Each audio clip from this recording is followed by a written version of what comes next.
আসসালামু আলাইকুম ওয়া রাহমাতুল্লাহ। সবাইকে স্বাগত জানাচ্ছি এই ভিডিওটাতে। থাম্বনেলে এবং টাইটেলে লেখা আছে যে এসএসসি 2021 ব্যাচের পরীক্ষার্থীদের বায়োলজির প্রথম সপ্তাহের প্রথম অ্যাসাইনমেন্ট। তো বিষয়টা হচ্ছে কি যে অ্যাসাইনমেন্টগুলো আমি সলভ দিচ্ছি এটা বোঝানোর জন্য যে তোমরা যারা অ্যাসাইনমেন্ট করতেছো তোমরা অ্যাটলিস্ট জিনিসগুলোকে বুঝে শুনে পড়ে এরপরে লিখবা। এই যে ছক, এই ছক তোমাদের সামনে পরিচিত। আর এই যে এটা হচ্ছে পেঁপে আর এটা হচ্ছে আম, একটা কাঁচা আর একটা পাকা, এই তো বিষয়। তো এই বিষয়টা নিয়ে একটা অ্যাসাইনমেন্ট দেওয়া হয়েছে, সেটা কোন অধ্যায়ের উপরে? সেকেন্ড চ্যাপ্টারের উপরে, জীবকোষ ও টিস্যু। তো তোমরা যারা এসএসসি পরীক্ষার্থী, তোমরা অ্যাটলিস্ট তার আগের 2টা বছর এই সেকেন্ড চ্যাপ্টারটা, যেটা আমি সব সময় বলে আসছি যে বায়োলজির বেসিক, বায়োলজির ফান্ডামেন্টাল একটা চ্যাপ্টার, তোমরা জানো যে সেকেন্ড চ্যাপ্টারটাকে কত গুরুত্ব দিয়ে আমি পড়াইছি, তোমরাও পড়ছো।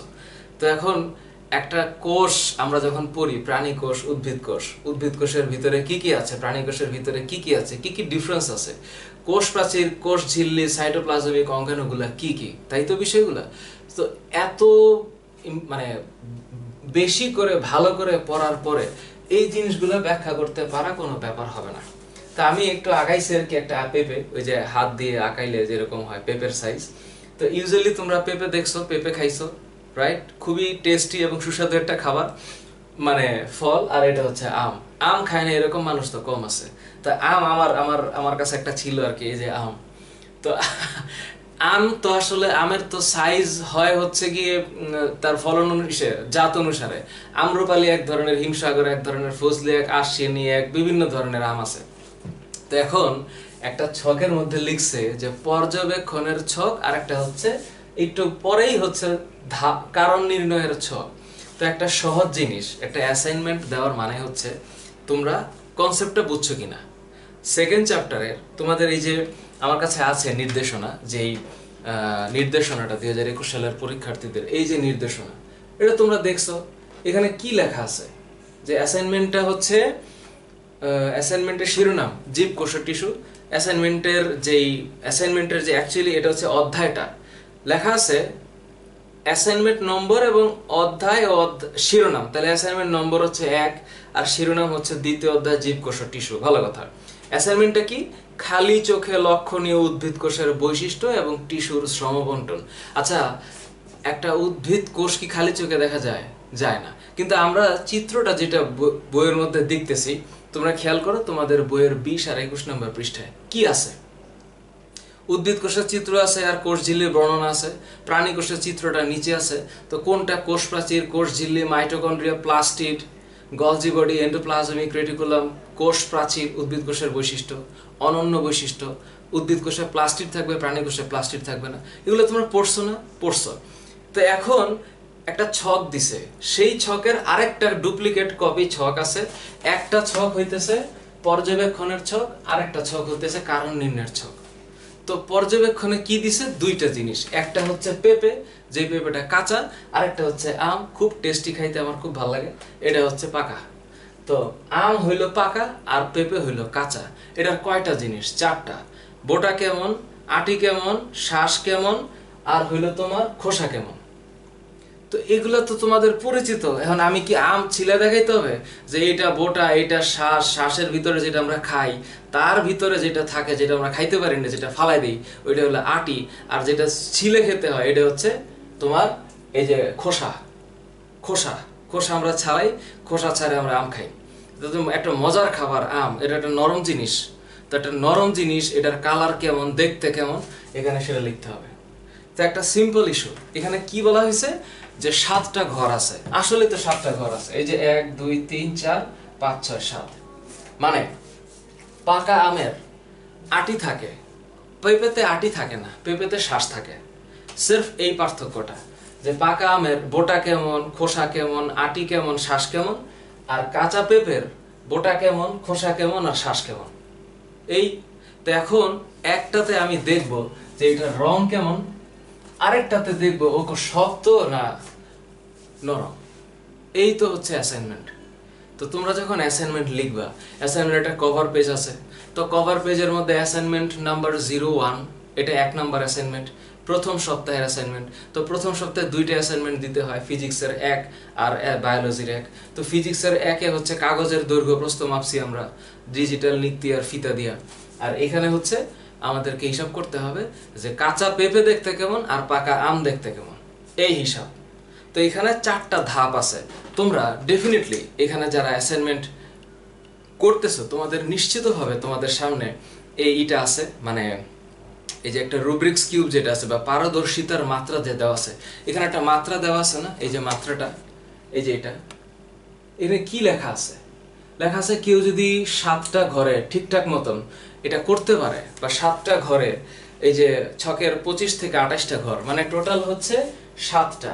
তো 1 2 3 4, তো 4 4 এ 16 আর এখানে হচ্ছে 9, এই তো 16 আর 9 25।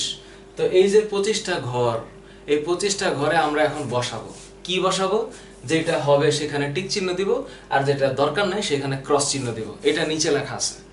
যেটা প্রযোজ্য হবে এখানে টিক, যেটা প্রযোজ্য হবে না এখানে আমি ক্রস দিয়ে দিব। That's it. এই তো হিসাব। তো এখন আমার বিশ্বাস যে বাংলাদেশে সবাই আম খাইছে। তো একটা আম আমার তো খুব ভালো লাগে, হিমসাগর আম, তারপরে আমরুপালি আম, তারপরে তোমার হাড়িভাঙা আম, খুবই টেস্টি ফজলি আমটা। তো তুমি যে আম ধরো, যে কোনো আম ধরো, কাছাকাছি পর্যায়ে একটা জায়গায় যাওয়া যাবে। কেমন? যেমন মনে করো আসি, স্যার এখানে তো নমুনা নং দেওয়া আছে, পাকা আম দেওয়া আছে। তো পাকা আমের যে বোটাটা হয়, বোটা কিন্তু দেখবা সবুজ কালারের হয়। এখন তোমরা আম সচক্ষে যদি দেখতে, এখানে বলছে যে আম দেখা বা একটা পেঁপে দেখা কেটে একটু পর্যবেক্ষণ করতে হবে। পর্যবেক্ষণ মানে হচ্ছে অবজারভেশন। আমি কি দেখলাম? আমি দেখছি যে পাকা আমের বোটা, এই বোটার রং যদি আমি হিসাব করি তাহলে আমি লিখতে পারবো, বা আমি লিখলাম যে এটা আমার কাছে মনে হচ্ছে সবুজ। সবুজ। এখন তুমি যদি খোসা যাও, খোসা যেটা ছাড়াই, তো আমরা যখন একটা পাকা আমের দিকে তাকাই, এটা দেখা যাইতেছে একটু হলুদ কালার হয়েছে না? আম পাকলে একটু হলুদ হয় না? আর যখন কাঁচা থাকে তখন খোসাটাই সবুজ থাকে। তো আমটা যখন পাকে তখন কি হয়?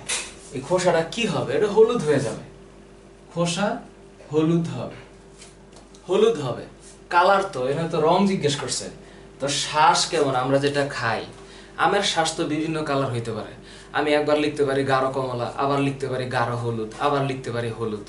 তো যেহেতু ধরো আমরুপালি আম তোমরা যদি খাও বা হিমসাগর খাও, তাহলে দেখবা কালারটা একটু গাঢ় কমলার দিকে গেছে, বা হচ্ছে কমলা কালারের মতন হয়েছে। হ্যাঁ, পুরোপুরি হলুদ না, হলুদের চাইতে আরেকটু গাঢ় হয়। সো গাঢ় কমলা আমরা যদি লিখি যে শ্বাসের কালার হচ্ছে গাঢ় কমলা, গাঢ় কমলা, আমরা ধরো একটা লিখলাম। আমি এটা আন্দাজ করে লিখতেছি, বা তোমরাও দেখলে বুঝতে পারবা যে পাকা আমের আঁশ মানে শ্বাস যেটা আমরা খাই, অ্যাকচুয়ালি মজা করে খাই, আম মুড়ি দিয়ে খাই, দুধ দিয়েও খাই। তো এটা হচ্ছে খুব টেস্টি, অনেক মজার। এটা হচ্ছে গাঢ় কমলা। যদি আটি চিন্তা করি, আটি আম খাইতে খাইতে একেবারে লাস্টে একটা বাইরে হয় না, যেটা আমরা আর খাইতে পারি না, শক্ত। ওই আটি তো আর কেউ চাবায় খায় না, আমরা শ্বাস খাই। তো আটিটা হচ্ছে শক্ত। অনেক ভালো মতন খাইলে দেখবা যে ভিতর থেকে একটা সাদা রঙের একটা আটি বেরোচ্ছে। তো এটা তোমরা সবাই দেখছো, তাইলে এইটার কালার হচ্ছে সাদা। এই তো 4টা রং, 4টা রং। এখন এই রঙের মধ্যে তোমাদের যদি কোনো কম বেশ থাকতে পারে, অনেকে বলতে পারে স্যার এটা গাঢ় কমলা না, এটা ধরেন হলুদ হবে। আচ্ছা ঠিক আছে, মানলাম। আরেকজন বলে না না স্যার হলুদ না, একটু গাঢ় হলুদ হবে। দেও তোমার যেটা ইজিলি অ্যাকসেপ্টেবল মনে হয়। আমার কাছে মনে হয়েছে একটা রং দিতে হবে, গাঢ় কমলা দিলাম। এখন আসি, স্যার বোটা, এই বোটা কেমন? আচ্ছা, এখানে যে 3টা জিনিস দিছি এটা তোমরা বুঝছো। আমি এই 4টার মধ্যে একটা অ্যাপারেন্টলি একটা তুলনা চিন্তা করব। নরম, আমি যেটারে নরম বলবো তার চাইতে সেটাকে আরেকটু দৃঢ়, অথবা তার চাইতে কি এটা বেশি দৃঢ়। দৃঢ় মানে শক্ত। তো এখন তুমি যদি একটু আমের দিকে চিন্তা করো, তো কোনটা নরম কোনটা শক্ত হিসাব করি। আচ্ছা, সবুজ কালার, তো যেহেতু সবুজ বোটা, পাকা আম, তাইলে মানে এইটা তোমার বোটাটা খুব শক্ত হবে না, কারণ আম পাইকে গেলে এটা যে কোনো মুহূর্তে পড়ে যেতে পারে। তাই এটা তুলনামূলক দৃঢ় আমি দিতে চাই না, আমি এটা নরমও দিতে চাই না, আমি দিতে চাই এটাকে দৃঢ়তার মাঝামাঝি লেভেলে। কেন? কারণ এটা তো পড়ে যেতে পারে আমটা। সুতরাং আমার নরমের জায়গায় এটা ক্রস হবে, আমার তুলনামূলকের জায়গায় এটা দৃঢ় হবে, আমার কম দৃঢ় জায়গায় আমি একটা টিক চিহ্ন দিব। শেষ কাজ, এখানেই শেষ। আমি যখন খোসা দেখলাম হলুদ, পাকা আমের খোসা, আমি যখন এই খোসাটা কাটবো, ই করবো, হাতের মধ্যে ধরলে কি লাগবে? শক্ত লাগবে না, তো নরম লাগবে। তাহলে এটা হচ্ছে নরম, কম দৃঢ় আমার জন্য অ্যাপ্লিকেবল না, তুলনামূলক দৃঢ়তা নাই। আমি যখন শ্বাস খাই, হেভি টেস্ট, শ্বাস খাইতে খুব মজা, নরম না শক্ত? নরম। তাই আমি যখন হিসাব করব, তখন আমি তো জানি যে আমি যেটা খাই, আমের যে শ্বাসটা, এটা নরম হয়। যদি এইটা আমি টিক চিহ্ন দিই, তাহলে এইটা আমি ক্রস চিহ্ন দিব। আচ্ছা, ভালো কথা। আটি, এটা তো মেলা শক্ত, আমরা জানি। আটি তো আমরা খাই না। আটি খাই, আমের শ্বাস খাইতে খাইতে আমরা আটি খাই না তো। কেন? এটা শক্ত, এটা মাটিতে ছেড়ে দিই, কদিন পরে ওইটা এখানে বসে থাকে, বসে থেকে এখান থেকে আম গাছ হয়। তোমরা এটা দেখছো।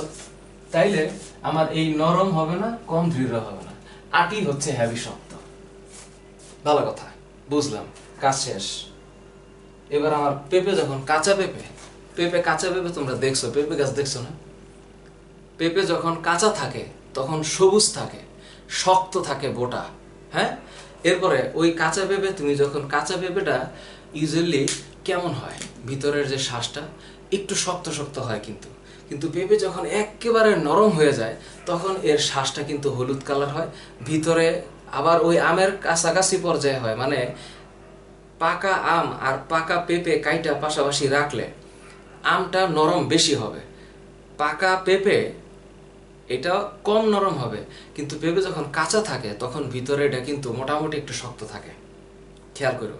তো এখন আমি যদি বোটার চিন্তা করি, পেঁপে যখন কাঁচা, এটা অবশ্যই এটার রং হচ্ছে সবুজ হবে, অবশ্যই সবুজ হবে। কাঁচা পেঁপে এটা সবুজ। এখন যদি আমি খোসার চিন্তা করি, দেখাই যাইতেছে এটা একটা সবুজ কালার, সুতরাং এটাও হবে সবুজ, এটা সবুজ হবে। ঠিক আছে, এবার আমি শ্বাসের মধ্যে যাই। কাঁচা পেঁপে যখন আমি খোসাটা ছাড়াবো, ছাড়ালে পরে ভিতরে কেমন দেখা যায়? সাদা দেখা যায়, এটা সাদা হবে। তার মানে এইটা হচ্ছে সাদা।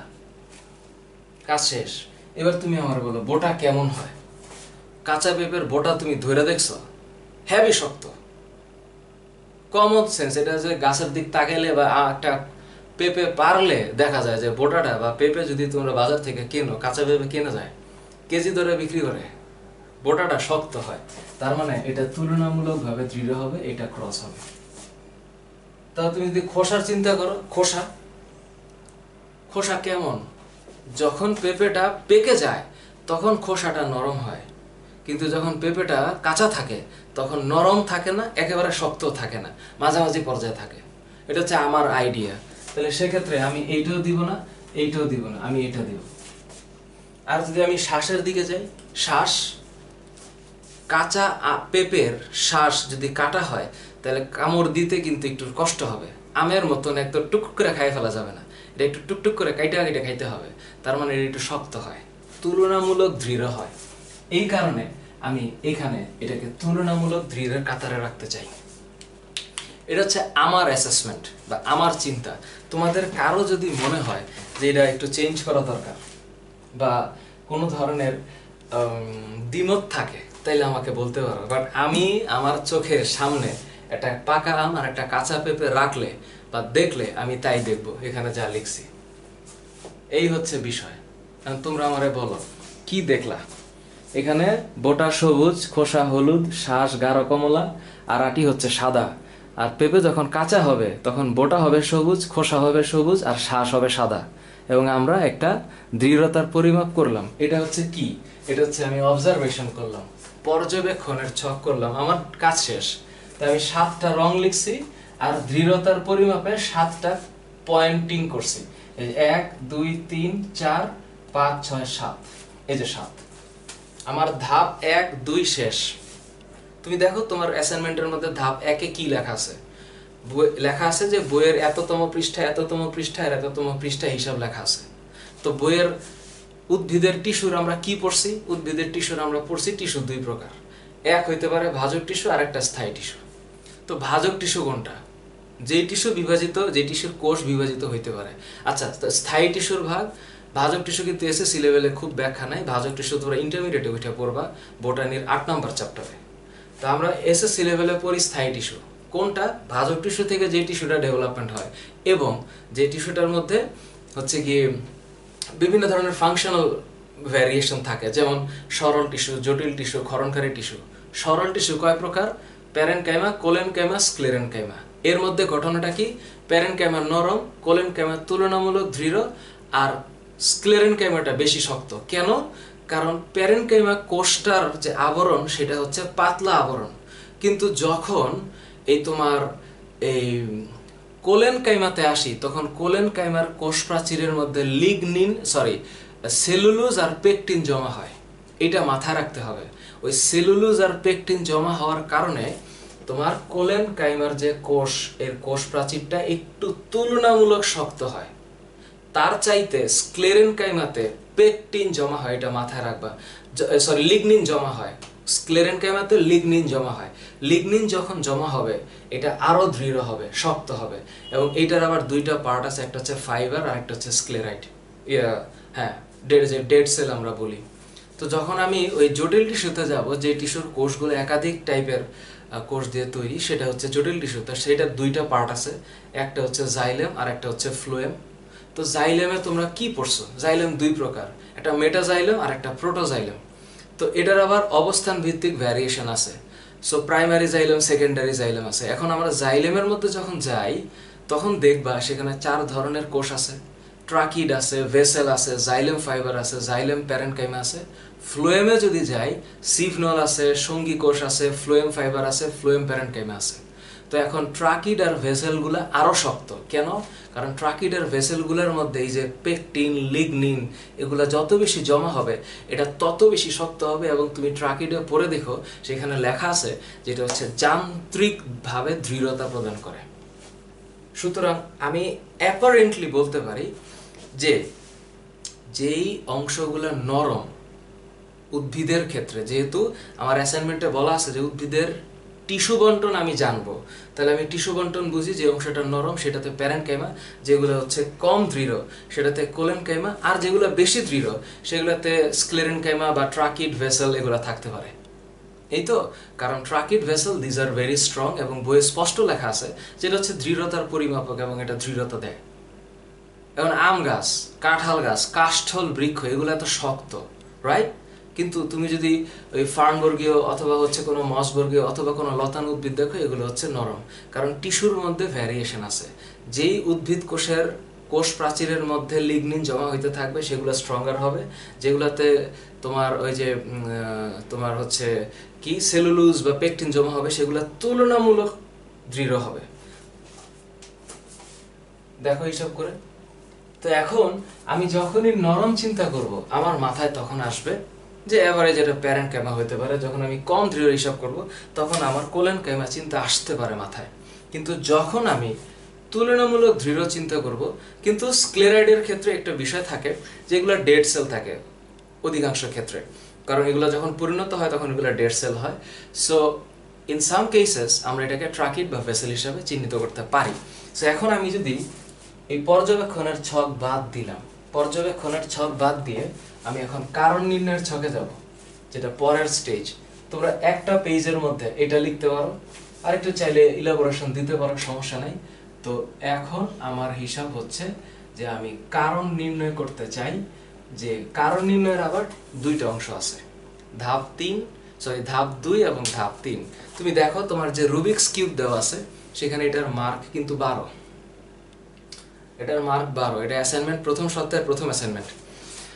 কারণ আমি প্রথমে এই কাজটা করলাম, আমি 4 পাবো। এরপরে আমি যখন রং লিখছি, রং কয়টা লিখছি? 7টা। এই 7টা রঙের কারণ আমি জানি, তাহলে আমি 4 পাবো।